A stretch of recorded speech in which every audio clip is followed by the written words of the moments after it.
Katika siku za hivi karibuni, gumzo limeibuka kwenye mitandao ya kijamii kuhusu hali ya kiafya ya nyota mpya wa klabu ya Simba SC, Mohamed Bajaber, ambaye ametokea Kenya.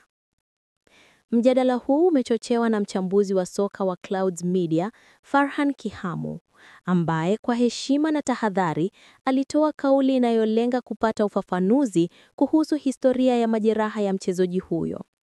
Katika ujumbe wake, Farhan aliandika: "Samahani kidogo, nisingependa kufokewa, naomba nujibiwe kwa upole kabisa.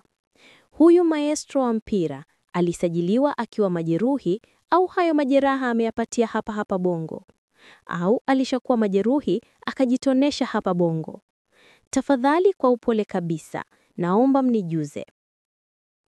Swali la Farhan linaonyesha dhamira ya kutaka uwazi na majadiliano ya kitaalamu kuhusu Bajaber. Ikiwa kweli alisajiliwa akiwa majeruhi, basi kuna umuhimu wa klabu kutoa taarifa rasmi ili kuondoa sintofahamu na kurudisha imani kwa mashabiki.